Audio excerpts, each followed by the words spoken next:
ಎಲ್ಲರಿಗೂ ನಮಸ್ಕಾರ ಸ್ನೇಹಿತರೆ. ಹಿಂದೂ ಧರ್ಮದಲ್ಲಿ ಅಮಾವಾಸ್ಯೆಗೆ ಹೆಚ್ಚಿನ ಧಾರ್ಮಿಕ ಮಹತ್ವವಿದೆ. ಕುಟುಂಬದ ಪೂರ್ವಜರು ಮತ್ತು ಅಗಲಿದ ಆತ್ಮಗಳನ್ನ ನೆನಪಿಸಿಕೊಳ್ಳಲು ಮತ್ತು ಅವರನ್ನ ಪೂಜಿಸಲು ಇದು ಉತ್ತಮ ಸಮಯವೆಂದು ಪರಿಗಣಿಸಲಾಗುತ್ತದೆ. ಹೆಚ್ಚಿನವರು ದೇವಸ್ಥಾನಗಳಿಗೆ ಭೇಟಿ ನೀಡುತ್ತಾರೆ ಮತ್ತು ತಮ್ಮ ಪೂರ್ವಜರಿಗೆ ಶ್ರಾದ್ದ ಮಾಡುತ್ತಾರೆ. ಅಮಾವಾಸ್ಯೆ ಎಂದು ಅಶ್ವತ್ಥ ವೃಕ್ಷಕ್ಕೆ ಪ್ರದಕ್ಷಿಣೆ ಹಾಕುವುದು ವಿಶೇಷ. ಮಕ್ಕಳಿಲ್ಲದ ಮಹಿಳೆಯರು ಸಂತಾನ ಭಾಗ್ಯ ಪಡೆಯಲು ಪ್ರದಕ್ಷಿಣೆ ಮಾಡುತ್ತಾರೆ. ಶಾಸ್ತ್ರದ ಪ್ರಕಾರ ಅಮಾವಾಸ್ಯೆ ಎಂದು ಕೆಲವೊಂದು ಮಾಡಬಾರದ ಕೆಲಸಗಳಿವೆ.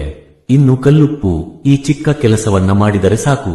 ಈ ಕೆಲಸ ಮಾಡಿದ 24 ಗಂಟೆಯ ಒಳಗಾಗಿ ನಿಮ್ಮ ಹಣಕಾಸಿನ ಸಮಸ್ಯೆಗೆ ಒಂದು ಪರಿಹಾರ ದೊರೆಯುತ್ತದೆ. ಕುತ್ತಿಗೆಯವರೆಗೂ ಬಂದಂತಹ ಹಣದ ಸಂಕಷ್ಟಕ್ಕೆ ಒಂದು ದಾರಿ ಕಾಣಿಸುತ್ತದೆ. ನಿಮಗೆ ವಾಪಸ್ ಬರಬೇಕಾದಂತಹ ಹಣ ನಿಮ್ಮ ಕೈ ಸೇರುತ್ತದೆ. ನಿಮ್ಮ ಮೇಲೆ ಬಿದ್ದಿರುವಂತಹ ಜನರ ಕೆಟ್ಟ ದೃಷ್ಟಿಯ ಪ್ರಭಾವ ಶೀಘ್ರವಾಗಿ ದೂರವಾಗುತ್ತದೆ. ಜೀವನದಲ್ಲಿ ಬರುವಂತಹ ಅನೇಕ ಆರ್ಥಿಕ ಸಮಸ್ಯೆಗಳಿಗೆ ಪಟ್ಟಂತ ಮಾಡುವಂತಹ ಕೆಲವು ಪರಿಹಾರಗಳನ್ನ ಇವತ್ತಿನ ಈ ವಿಡಿಯೋದಲ್ಲಿ ಸಂಪೂರ್ಣವಾಗಿ ತಿಳಿಸಿಕೊಟ್ಟಿವಿ. ಯಾವುದೇ ಕಾರಣಕ್ಕೂ ವಿಡಿಯೋವನ್ನ ಸ್ಕಿಪ್ ಮಾಡದೆ ಕೊನೆತನಕ ನೋಡಿ. ಹಾಗೆ ವಿಡಿಯೋಗೆ ಲೈಕ್ ಮಾಡಿ. ಎಲ್ಲರೂ ಭಕ್ತಿಯಿಂದ ಓಂ ಶ್ರೀ ಮಹಾಲಕ್ಷ್ಮಿ ನಮಃ ಅಂತ ಕಮೆಂಟ್ ಮಾಡಿ. ಇನ್ನು ಅಮಾವಾಸ್ಯೆಯ ದಿನ ಕಲ್ಲುಪ್ಪಿನಿಂದ ಈ ತಂತ್ರವನ್ನ ನೀವು ಮಾಡಿದ್ರೆ ಸಾಲದ ಬಾಧೆ ಋಣಬಾಧೆಯಿಂದ ಮುಕ್ತರಾಗುತ್ತೀರಿ. ಹೌದು, ಸಾಲದ ಬಾಧೆ ವಿಪರೀತವಾಗಿ ನಿಮ್ಮನ್ನ ಹಿಂಡಿ ಹಿಪ್ಪೆ ಮಾಡ್ತಾ ಇದ್ದರೆ ಈ ತಂತ್ರ ಸಾಧನವನ್ನ ಅಮಾವಾಸ್ಯೆಯ ದಿನ ನೀವು ಮಾಡಿ ನೋಡಿ. ವೀಕ್ಷಕರೇ, ಯಾವ ಋಣ ಇದ್ದರೂ ಸರಿ, ಉಪ್ಪಿನ ಋಣ ಇಟ್ಟುಕೊಳ್ಳಬಾರದು ಅಂತ ನಾವು ಕೇಳ್ತಿರ್ತೀವಿ. ಹಾಗೆ ಅಂತಹ ಕಲ್ಲುಪ್ಪಿನಿಂದ ನಿಮ್ಮನ ಸಾಲದ ಸಮಸ್ಯೆಯಿಂದ ಹೊರತರಬಹುದು. ಒಳ್ಳೆಯ ಸಾತ್ವಿಕ ಒಂದು ತಂತ್ರ ಪ್ರಯೋಗ ಇರುವಂತಹ ಒಂದು ಪ್ರಯೋಗವನ್ನ ನೀವು ಮನೆಯಲ್ಲೇ ಮಾಡಿಕೊಳ್ಳಿ. ಸಾಲ ಮಾಡಲು ಮನುಷ್ಯನಿಗೆ ಕಾರಣಗಳೇ ಬೇಕಾಗಿಲ್ಲ.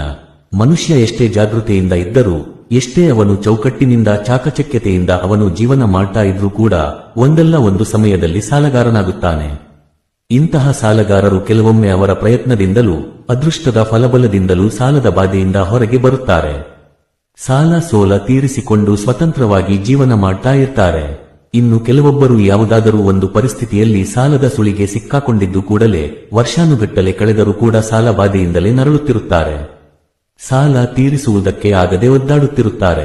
ಸಂಬಂಧಿಕರಲ್ಲಿ, ಸ್ನೇಹಿತರಲ್ಲಿ, ಬಂಧುಗಳಲ್ಲಿ, ಹಿತೈಷಿಗಳಲ್ಲಿ ಅಪಮಾನ, ಅವಮಾನದ ಭಯ ಎದುರಿಸುತ್ತಾ ಇರುತ್ತಾರೆ. ಯಾಕೆಂದರೆ ಈ ಸಾಲ ಅನ್ನುವಂಥದ್ದು ಮನುಷ್ಯನನ್ನ ಒಂದಲ್ಲ ಒಂದು ರೀತಿಯಲ್ಲಿ ನಷ್ಟ, ಅಂದರೆ ಆರೋಗ್ಯ, ಕೆಲಸ, ಕಾರ್ಯ, ವ್ಯಾಪಾರ, ವ್ಯವಹಾರ ಎಲ್ಲವನ್ನ ನಷ್ಟ ಮಾಡಿಬಿಡುತ್ತದೆ. ಅವನ ಮಾನಸಿಕ ಖಿನ್ನತೆಗೆ ತಗೊಂಡು ಹೋಗಿಟ್ಟು ಬಿಡುತ್ತದೆ. ಈ ಸಾಲ ಎಷ್ಟೇ ದುಡಿದ ದುಡ್ಡು ಕೈಗೆ ಸಿಗದೆ ಕೂಡ ಒದ್ದಾಡುತ್ತಾನೆ ಇರುತ್ತಾರೆ. ಯಾಕಂದ್ರೆ ಈ ಸಾಲ ಮಾಡಿದಂಗೆಲ್ಲ ಬಡ್ಡಿ ಕಟ್ಟಬೇಕಾಗುತ್ತದೆ. ದುಡಿದದ್ದೆಲ್ಲ ಅಲ್ಲೇ ತಂದು ಹಾಕಬೇಕಾಗುತ್ತದೆ.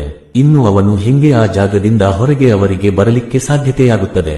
ಅವನಿಗೆ ಧನ ಪ್ರಾಪ್ತಿ ಯೋಗನು ಅಥವಾ ಅವನು ಮಾಡುವಂತಹ ಕೆಲಸ ಕಾರ್ಯಗಳಲ್ಲಿ ಹೆಚ್ಚಿಗೆ ಲಾಭದಾಯಕವಾಗಿ ಅವನು ಪಡೆದುಕೊಂಡರೆ ಆವಾಗ ಮಾತ್ರ ಅವರು ಸಾಲದ ಸಮಸ್ಯೆಯಿಂದ ಹೊರಗೆ ಬರುತ್ತಾರೆ.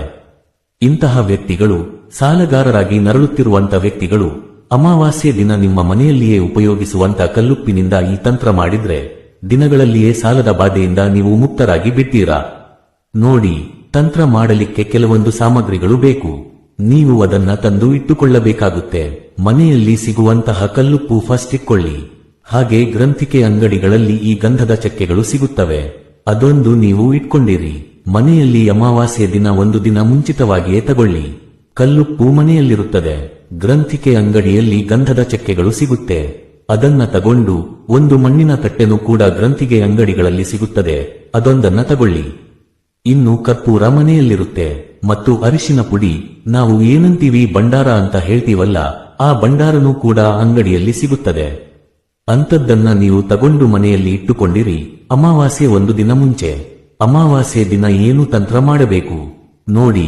ಅಮಾವಾಸ್ಯೆ ದಿನ ಮನೆಯಲ್ಲಿರುವಂತ ಒಂದು ತಾಮ್ರದ ತಟ್ಟೆ ಅಥವಾ ಹಿತ್ತಾಳೆ ತಟ್ಟೆ ಅಥವಾ ಸ್ಟೀಲ್ ತಟ್ಟೆ ಅದು ನಡೆಯುತ್ತದೆ. ಆ ಒಂದು ತಾಮ್ರ, ಹಿತ್ತಾಳೆ, ಸ್ಟೀಲ್ ತಟ್ಟೆಯ ಮೇಲೆ ನೀವು ಸಂಪೂರ್ಣವಾಗಿ ಅಕ್ಕಿಯನ್ನ ಹಾಕಬೇಕಾಗುತ್ತದೆ. ಅಂದ್ರೆ ಅದನ್ನ ಅಕ್ಕಿ ಹಾಕಿ ನೀವು ಮುಚ್ಚಬೇಕಾಗುತ್ತದೆ. ಸ್ಟೀಲ್ ತಟ್ಟೆ, ಅದರ ಮೇಲೆ ಏನ್ ಮಾಡ್ತೀರಾ, ಮಣ್ಣಿನ ತಟ್ಟೆಯನ್ನ ನೀವು ಇಡಬೇಕು. ವೀಕ್ಷಕರೇ, ಗ್ರಂಥಿಗೆ ಅಂಗಡಿಯಿಂದ ತಂದಂತ ಮಣ್ಣಿನ ತಟ್ಟೆಯನ್ನ ನೀವು ಅದರ ಮೇಲೆ ಇಡಿ. ಅದರ ಮೇಲೆ ಸಂಪೂರ್ಣವಾಗಿ ಕಲ್ಲುಪ್ಪುಗಳನ್ನ ನೀವು ಹಾಕಿಬಿಡಿ. ಕಲ್ಲುಪ್ಪು ಹಾಕಿ ಮುಚ್ಚಿಬಿಡಿ. ತಟ್ಟೆ ಮೇಲೆ ಕಲ್ಲುಪ್ಪು ಹಾಕಿದ ನಂತರ ಆ ಕಲ್ಲುಪ್ಪಿನ ಮಧ್ಯಭಾಗದಲ್ಲಿ ₹1 ನಾಣ್ಯವನ್ನ, ನೀವು ಉಪಯೋಗಿಸುವಂತ ₹1 ನಾಣ್ಯವನ್ನ ನೀವು ಆ ಒಂದು ಕಲ್ಲುಪ್ಪಿನ ಮೇಲೆ ಇಟ್ಟು ಆ ಉಪ್ಪಿನ ಒಳಗೆ ಅದನ್ನ ಸೇರಿಸಿಬಿಡಿ. ಅದು ಕಾಣಬಾರದು. 1 ರೂಪಾಯಿ ನಾಣ್ಯ ಹೊರಗೆ ಕಾಣಬಾರದು. ಆ ಉಪ್ಪಿನಿಂದ ಅದು ಮುಚ್ಚಿ ಹೋಗಬೇಕು. ಆ ರೀತಿಯಲ್ಲಿ ಕಲ್ಲುಪ್ಪಿನಲ್ಲಿ ಮುಚ್ಚಿ. ಇದನ್ನ ಮಾಡುವಂತ ಸ್ಥಳ ದೇವರ ಮನೆಯಲ್ಲೇ ಮಾಡಬೇಕು ಈ ತಂತ್ರವನ್ನ. ನೋಡಿ, ಈ ದೇವರ ಕೋಣೆಯಲ್ಲಿ ಏನು ಈ ಕಲ್ಲುಪ್ಪಿನಲ್ಲಿ 1 ರೂಪಾಯಿ ಇಟ್ಟು ನೀವು ಮುಚ್ಚಿರ್ತೀರಾ, ಏನು ಗ್ರಂಥಿಗೆ ಅಂಗಡಿಯಲ್ಲಿ ತಂದಿರುವಂತ ಗಂಧದ ಚಕ್ಕೆಗಳನ್ನ ಇನ್ನೊಂದು ಸ್ಟೀಲ್ ತಟ್ಟೆಯಲ್ಲಿ ಆ ಚಕ್ಕೆಗಳನ್ನ ಹಾಕಿ, ಆ ಗಂಧದ ಚಕ್ಕೆಗಳ ಜೊತೆಗೆ ಕರ್ಪೂರದ ಬಿಲ್ಲೆಗಳಿಂದ ಬೆಂಕಿ ಹಚ್ಚಿ, ಆ ಗಂಧದ ಚಕ್ಕೆಗಳು ಉರಿಯುವಂತ ಸಮಯದಲ್ಲಿ ನೀವು ಅಂಗಡಿಯಿಂದ ತಂದಂತಹ ಭಂಡಾರವನ್ನ ಅದರ ಮೇಲೆ ಹಾಕಿ, ಅರಿಶಿನದ ಪುಡಿಯನ್ನ ಅದರ ಮೇಲೆ ಭಂಡಾರವನ್ನ ಹಾಕಿ, ಸಂಪೂರ್ಣವಾಗಿ ಅದು ಹುರಿಯುತ್ತಿದ್ದಂತೆ ಅದರ ಮೇಲೆ ಭಂಡಾರದ ಹಾಕಿ, ಕಲ್ಲುಪ್ಪಿನ ಮೇಲೆ ನಿಮ್ಮ ಬಲಗೈಯನ್ನ ಇಟ್ಟು ನಿಮಗೆ ಆಗುವಂತಹ ಸಮಸ್ಯೆಗಳನ್ನ, ವಿಚಾರಗಳನ್ನ ನೀವು ಸಂಕಲ್ಪ ಮಾಡಿಕೊಳ್ಳಿ. ಹಣಕಾಸಿನ ಸಮಸ್ಯೆ ಇದೆ, ಸಾಲದ ಬಾಧೆ ಇದೆ, ವ್ಯಾಪಾರ ವ್ಯವಹಾರದಲ್ಲಿ ನೀವು ಸಾಲಸೋಲರಾಗಿ ತೊಂದರೆ ಅನುಭವಿಸುತ್ತಾ ಇರ್ತೀರಾ, ಇಂತಹ ಸಾಲಗಳಿಂದ ನಾನು ಮುಕ್ತರಾಗಬೇಕು ಅಂತ ಉಪ್ಪಿನ ಮೇಲೆ ನೀವು ಕೈಯನ್ನ ಇಟ್ಟು ನೀವು ಸಂಕಲ್ಪ ಮಾಡಿಕೊಂಡಿ, ಅಮಾವಾಸ್ಯೆ ದಿನ ಮರುದಿನ ಸಂಕಲ್ಪನೆ ಮಾಡಿಕೊಂಡು ಅವತ್ತಿನ ದಿನ ಸಂಕಲ್ಪ ಮಾಡಿಕೊಂಡು ಅವತ್ತಿನ ದಿನ ನಮಸ್ಕಾರ ಮಾಡಿ ನೀವು ಬನ್ನಿ. ಆ ಗಂಧದ ಚಕ್ಕೆಗಳು ಸಂಪೂರ್ಣವಾಗಿ ಸುಟ್ಟು ಹೋಗಬೇಕು ಆ ಭಂಡಾರಗಳ ಮುಖಾಂತರ. ಆವಾಗ ಮರುದಿನ ಏನು ಅಮಾವಾಸ್ಯೆ ಆದ್ಯಂತ ಮರುದಿನ ನೀವು ನಿಮ್ಮ ಕರ್ತವ್ಯಗಳನ್ನ, ನಿಮ್ಮ ನಿತ್ಯ ಕರ್ಮಗಳನ್ನ ಮುಗಿಸಿಕೊಂಡು ದೇವರ ಮನೆಗೆ ಹೋದಾಗ ಆ ಕಲ್ಲುಪ್ಪಿನ ಏನು ಮಣ್ಣಿನ ತಟ್ಟೆ ಇರುತ್ತೋ ಅದರ ಸಮೇತ ಅಂತ ಒಂದು ಪಾತ್ರೆನಲ್ಲೂ, ಅಂದರೆ ನೀರಿನ ಬಕೆಟ್ನಲ್ಲೂ ಹಾಕಿ ಆ ಉಪ್ಪೆಲ್ಲ ಕರಗಿಸಿಬಿಡಿ. ಉಪ್ಪನ್ನೆಲ್ಲ ಕರಗಿಸಿ, ಉಪ್ಪೆಲ್ಲ ಕರಗಿದ ನಂತರ ಅದರಲ್ಲಿರುವಂತ 1 ರೂಪಾಯಿ ನಾಣ್ಯವನ್ನ ನೀವು ತಗೊಳ್ಬೇಕಾಗುತ್ತೆ. 1 ರೂಪಾಯಿ ನಾಣ್ಯವನ್ನ ತೆಗೆದ ನಂತರ ನೀವು ಆ 1 ರೂಪಾಯಿ ನಾಣ್ಯವನ್ನ ನಿಮ್ಮ ಬೀರುವಿನಲ್ಲೋ, ಪರ್ಸ್ನಲ್ಲೋ, ಪ್ಯಾಕೆಟ್ನಲ್ಲೋ ಅಥವಾ ಅಂಗಡಿ ಖಜೂರಿನಲ್ಲೋ ಅಥವಾ ನಿಮ್ಮ ಇದರಲ್ಲೂ ಏನಪ್ಪಾ ಹೇಳ್ತಾರೆ ವೈಯಕ್ತಿಕವಾಗಿ ಎಲ್ಲಾದರೂ ನೀವು ಮುಚ್ಚಿಟ್ಟು, ವ್ಯಾಪಾರ ಮಾಡುವಂತಹ ಸ್ಥಳದಲ್ಲಾದರೂ ಕೂಡ ಮುಚ್ಚಿಟ್ಟರೆ ನೋಡಿ, ಪಿತೃ ದೇವತೆಗಳ ಹಾಗೂ ಕುಟುಂಬದ ಕುಲದೇವತೆಯ ಆಶೀರ್ವಾದದ ಮುಖಾಂತರ ನೀವು ಸಾಲ ಸೋಲದಿಂದ ಮುಕ್ತರಾಗುತ್ತೀರಾ. ಹಣಕಾಸಿನ ಬಾಧೆ ದೂರ ಆಗುತ್ತದೆ, ಆರ್ಥಿಕ ಸಮಸ್ಯೆಗಳಿದ್ದರೂ ದೂರ ಆಗುತ್ತೆ, ದಿನಗಳಲ್ಲಿಯೇ ನಿಮ್ಮ ಅಭಿವೃದ್ಧಿ ನಿಮ್ಮನ್ನ ಹಿಂಬಾಲಿಸುತ್ತದೆ ಅಂತ ಹೇಳಬಹುದು. ನಂತರ ಏನು ಆ ಕಲ್ಲುಪ್ಪಿನಿಂದ ಕರಗಿದ 1 ರೂಪಾಯಿ ನಾಣ್ಯ ತೆಗೆದಾಗ ಆ ನೀರನ್ನು ಮತ್ತು ಆ ಏನು ಗಂಧದ ಪುಡಿಯಾಗಿರುವಂತ ಗಂಧದ ಚಕ್ಕೆಗಳನ್ನ ಆ ನೀರಿನಲ್ಲಿ ಬೆರೆಸಿ ನೀವು ಯಾವುದಾದರೂ ಗಿಡದ ಕೆಳಗೆ ನೀವು ತಗೊಂಡು ಹೋಗಿ. ಆ 1 ರೂಪಾಯಿ ನಾಣ್ಯವನ್ನ ಮಾತ್ರ ಯಾವ ಕಾರಣಕ್ಕೂ ಕೂಡ ಉಪಯೋಗಿಸಿಕೊಳ್ಳೋಕೆ ಹೋಗಬೇಡಿ ಸ್ವಂತಕ್ಕೆ. ಅದು ಇದ್ದ ಜಾಗದಲ್ಲೇ ಇರಲಿ. ನಿಮಗೆ ಏನಾಗುತ್ತದೆ, ಹಣಕಾಸಿನಲ್ಲಿ ಧನ ಪ್ರಾಪ್ತಿ ಯೋಗ ಕೂಡಿ ಬರುತ್ತದೆ, ಧನಧಾನ್ಯ ಸಮೃದ್ಧಿ ಯೋಗ ಬರುತ್ತದೆ. ಸಾಲಗಾರರಾಗಿದ್ರೆ ದಿನಗಳಲ್ಲಿಯೇ ಸಾಲದಿಂದ ನೀವು ಮುಕ್ತರಾಗ್ತೀರಾ, ಋಣಮುಕ್ತರಾಗಿ ಬದುಕುತ್ತೀರಾ ಅಂತ ಹೇಳಬಹುದು. ಇನ್ನು ಅಮಾವಾಸ್ಯೆ ಎಂದು ಮಾಡಬಾರದ ಕೆಲಸಗಳು. ತಡವಾಗಿ ಹೇಳುವುದು. ಅಮಾವಾಸ್ಯೆ ಎಂದು ತಡವಾಗಿ ಹೇಳುವುದು ಒಳ್ಳೆಯದಲ್ಲ. ಸಾಮಾನ್ಯವಾಗಿ ಆ ಸಮಯದಲ್ಲಿ ಸಕಾರಾತ್ಮಕತೆ ಮತ್ತು ದೈವತ್ವವು ಇರುವುದರಿಂದ ಬೇಗನೆ ಹೇಳುವುದು ಯಾವಾಗಲೂ ಉತ್ತಮ. ತಡವಾಗಿ ಹೇಳುವುದು ವ್ಯಕ್ತಿಯನ್ನ ನಕಾರಾತ್ಮಕ ಶಕ್ತಿಯ ಪ್ರಭಾವಕ್ಕೆ ಒಳಪಡಿಸುತ್ತದೆ. ಅಮಾವಾಸ್ಯೆಯ ಸಮಯದಲ್ಲಿ ನಕಾರಾತ್ಮಕ ಶಕ್ತಿಯು ಹೆಚ್ಚು ಶಕ್ತಿಯುತವಾಗಿರುತ್ತದೆ. ಆದ್ದರಿಂದ ಈ ದಿನ ತಡವಾಗಿ ಎಚ್ಚರಗೊಳ್ಳುವುದನ್ನ ತಪ್ಪಿಸಬೇಕು. ದೈಹಿಕ ಸಂಬಂಧ ಮಾಡಬಾರದು. ವಿವಾಹಿತ ದಂಪತಿಗಳು ದೈಹಿಕ ಸಂಬಂಧದಲ್ಲಿ ತೊಡಗುವುದನ್ನ ತಪ್ಪಿಸಬೇಕು. ಅಮಾವಾಸ್ಯೆ ಎಂದು ನಕಾರಾತ್ಮಕ ಶಕ್ತಿಗಳು ಹೆಚ್ಚು ಕ್ರಿಯಾಶೀಲವಾಗಿರುವುದರಿಂದ ಈ ದಿನದಂದು ಮಾಡಿದ ಸಂಯೋಗದಿಂದ ಜನಿಸಿದ ಮಗು ದೈಹಿಕ ವಿರೂಪಗಳೊಂದಿಗೆ ಜನಿಸುತ್ತದೆ ಎಂಬ ನಂಬಿಕೆಯಿದೆ. ಪೂರ್ವಜರನ್ನ ಅವಮಾನಿಸಬೇಡಿ. ಅಮಾವಾಸ್ಯೆಯು ಪೂರ್ವಜರನ್ನ ಪ್ರಾರ್ಥಿಸಲು ಸೂಕ್ತವಾದ ದಿನವಾಗಿರುವುದರಿಂದ ಈ ದಿನ ಅವರನ್ನ ಅಸಮಾಧಾನಗೊಳಿಸದಂತೆ, ಅವಮಾನ ಆಗದಂತೆ ನೀವು ನೋಡಿಕೊಳ್ಳಬೇಕು. ತಿಳಿದು ಅಥವಾ ತಿಳಿಯದೆ ಮಾಡುವ ಯಾವುದೇ ಅಗೌರವವು ಅನಪೇಕ್ಷಿತ ಪರಿಣಾಮಗಳನ್ನು ಉಂಟುಮಾಡುತ್ತದೆ. ದಾನಕ್ಕೆ ಅಡ್ಡಿ ಮಾಡಬೇಡಿ. ಇನ್ನೊಬ್ಬರು ಮಾಡುವ ದಾನ ಅಥವಾ ಧರ್ಮಕ್ಕೆ ಎಂದಿಗೂ ಅಡ್ಡಿ ಮಾಡಬೇಡಿ. ನೀವು ದಾನ ಮಾಡುತ್ತಿದ್ದರೂ ಇತರರು ಕೆಲವು ಧರ್ಮವನ್ನ ಮಾಡುತ್ತಿರುವಾಗ ಅಡ್ಡಿಪಡಿಸಬೇಡಿ. ಮಾಂಸಾಹಾರ ಸೇವಿಸಬೇಡಿ. ಅಮಾವಾಸ್ಯೆಯ ಸಮಯದಲ್ಲಿ ಮಾಂಸಾಹಾರ ಸೇವನೆಯನ್ನ ತಪ್ಪಿಸಿ ಶುದ್ಧ ಮತ್ತು ಸಾತ್ವಿಕ ಆಹಾರವನ್ನ ಸೇವಿಸಿ. ಈ ದಿನದಂದು ಮಾಂಸಾಹಾರಿ ಆಹಾರವನ್ನ ಸೇವಿಸುವುದರಿಂದ ನೀವು ಅನಾರೋಗ್ಯಕ್ಕೆ ಒಳಗಾಗಬಹುದು. ಯಾವುದೇ ಶುಭ ಸಮಾರಂಭಗಳು ಸಲ್ಲದ್ದು.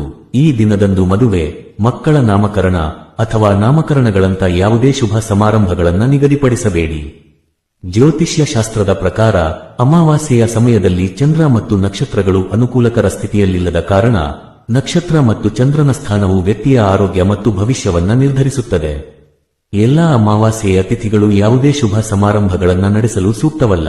ಆಹಾರ ಧಾನ್ಯಗಳು ಮತ್ತು ಹಿಟ್ಟುಗಳ ಖರೀದಿ, ಅಕ್ಕಿ ಮತ್ತು ಗೋಧಿ ಮತ್ತು ಅಕ್ಕಿ ಮತ್ತು ಗೋಧಿ ಹಿಟ್ಟಿನಂತ ಆಹಾರ ಧಾನ್ಯಗಳನ್ನ ಖರೀದಿಸಲು ಅಮಾವಾಸ್ಯೆ ಉತ್ತಮ ದಿನವಲ್ಲ.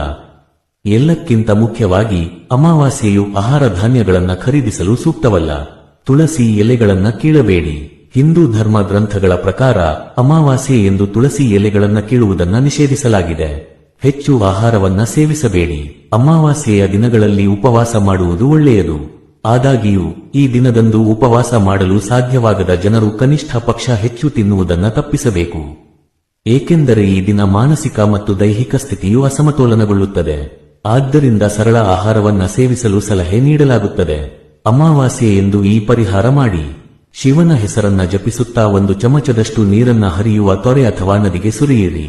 ಶನಿದೋಷ ನಿವಾರಣೆಗಾಗಿ ಶನಿಯನ್ನ ಪ್ರಾರ್ಥಿಸುತ್ತಾ ತುಳಸಿ ಗಿಡದ ಕೆಳಗೆ ದೀಪವನ್ನು ಹಚ್ಚಿ ಹನುಮಂತನಿಗೆ ಸಿಂಧೂರ, ಎಣ್ಣೆ, ಲವಂಗ ಮತ್ತು ಉಪ್ಪು, ಕಪ್ಪು ಉಂಡೆ ಅಂದರೆ ಎಳ್ಳಿನ ಉಂಡೆಯನ್ನ ಅರ್ಪಿಸಿ ಮತ್ತು ಹನುಮಾನ್ ಚಾಲಿಸಾ ಪಠಿಸಿ. ಪಿತೃ ಕಾರ್ಯದ ನಂತರ ನಿಮ್ಮ ಪೂರ್ವಜರಿಗೆ ಖೀರ್ ಮತ್ತು ಆಹಾರವನ್ನ ನೀಡಿ. ಇದರಿಂದ ಅವರ ಆತ್ಮಕ್ಕೆ ಶಾಂತಿ ಸಿಗುವುದು ಮಾತ್ರವಲ್ಲ, ಪೂರ್ವಜರ ಆಶೀರ್ವಾದವೂ ನಿಮಗೆ ಸಿಗುವುದು. ಈ ವಿಡಿಯೋ, ಈ ಮಾಹಿತಿಯನ್ನ ಪ್ರತಿಯೊಬ್ಬರಿಗೂ ಸಹ ಶೇರ್ ಮಾಡಿ. ಎಲ್ಲರಿಗೂ ಧನ್ಯವಾದಗಳು.